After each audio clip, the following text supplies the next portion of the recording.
అప్పటి నుంచి మనం ఈ రిపబ్లిక్ డేని జరుపుకుంటున్నాం. అసలు ఈ రిపబ్లిక్ డే అంటే ఏమిటి, గణతంత్రం అంటే ఏమిటో కూడా తెలుసుకోవాల్సిన అవసరం ఉంది. స్వతంత్రం అంటే ఏమిటో చెప్పారు సారోళ్ళు. స్వతంత్రం అంటే ఏమిటి కృష్ణమూర్తి గారు చెప్పారు. మరి సుభాష్ చంద్రబోస్, గాంధీజీ, మహాత్ములు అందరూ వాళ్ళు స్వతంత్ర పోరాటంతో దేశానికి స్వతంత్రం తెచ్చారు. స్వతంత్రం తెచ్చిన తర్వాత మన దేశానికి ఇక బ్రిటిష్ వాళ్ళ చెర నుంచి అయిపోయింది, ఇంకా మనం అంతా సాధించుకున్నాము అని కూర్చునే పరిస్థితి లేదు. దేశం ఆనాటికి అనేకమైన సమస్యలతో కొట్టుమిట్టాడుతుంది. నిరక్షరాస్యత, నిరుద్యోగము, ఆకలి కేకలతో అల్లాడుతుంది. అలాంటి సందర్భంలో మన దేశాన్ని ఒక ప్రగతి పదంలో నడిపించాలంటే ఒక గొప్ప రాజ్యాంగం కావాలి. అలాంటి రాజ్యాంగాన్ని మనం నిర్మించుకున్నాము.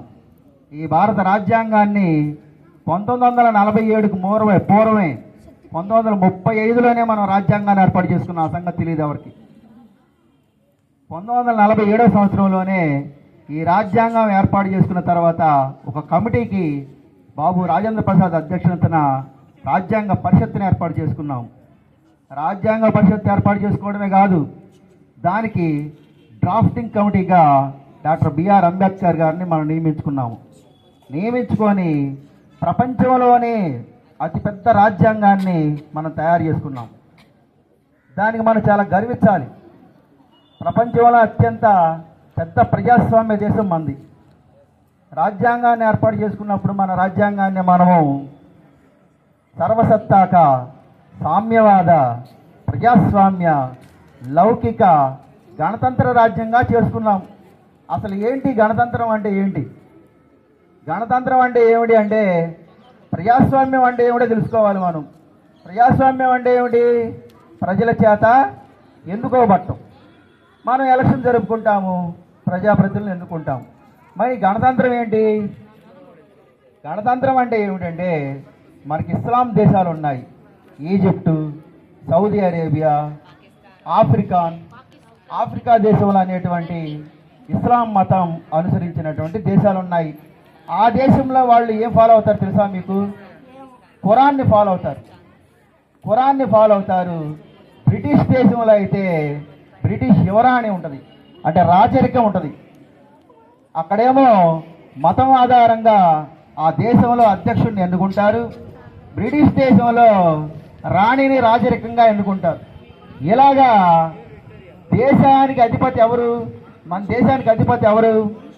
ప్రెసిడెంట్ అంటే రాష్ట్రపతి. ఈ రాష్ట్రపతిని ఎలా ఎన్నుకుంటాం మనము? ప్రజల చేత ఎన్నికల ద్వారా మనం ఎన్నుకుంటాము. ఇదే గణతంత్రం అంటే. గణతంత్రం అంటే దేశాధ్యక్షుడిని ఎన్నికల ద్వారా ఎన్నుకోవడము. ప్రజాస్వామ్యం అంటే ప్రజల చేత మన ప్రజాప్రతినిధులు ఎన్నుకోవడం. ఈ తేడా తెలుసుకోండి. ప్రతి సంవత్సరం జరిగేటువంటి ఈ గణతంత్ర దినోత్సవాన్ని మనం ఇలా గుర్తు చేసుకుంటా ఉన్నాము. ఈ రాజ్యాంగాన్ని ఏర్పాటు చేసుకోవడానికి చాలా శ్రమ పడ్డారు.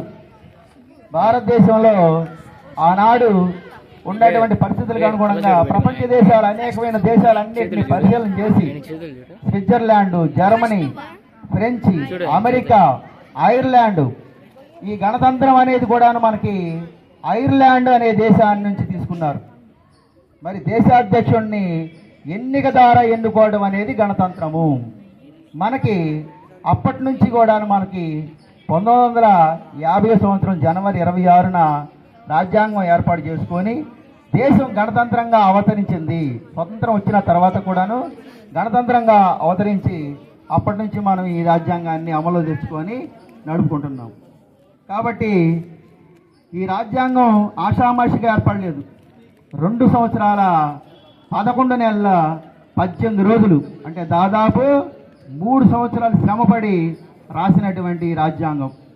అయితే ఈ రాజ్యాంగం కోసం మనం ఎంత కష్టపడ్డా ఈ ప్రజలందరికీ కూడా ఈ సౌకర్యాలు అందితేనే ఈ రాజ్యాంగంలో కింద స్థాయి నుంచి పై స్థాయి వరకు ఎలాంటి వివక్ష లేకుండా అందరికీ సమాన అవకాశాలు కానీ అందించినప్పుడే ఈ రాజ్యాంగం యొక్క విలువలు పెంపొందుతాయని డాక్టర్ రాజేంద్ర ప్రసాద్ గారు ఆ రోజు చెప్పారు. ఈ స్ఫూర్తిని మీరందరూ కొనసాగుతూ అందరూ బాగా చదువుకొని ఉద్యోగాలకు రావాలని కోరుకుంటూ నాకు ఈ అవకాశం ఇచ్చినటువంటి ప్రధాన ఉపాధ్యాయుల వారికి ధన్యవాదాలు తెలియజేస్తాను.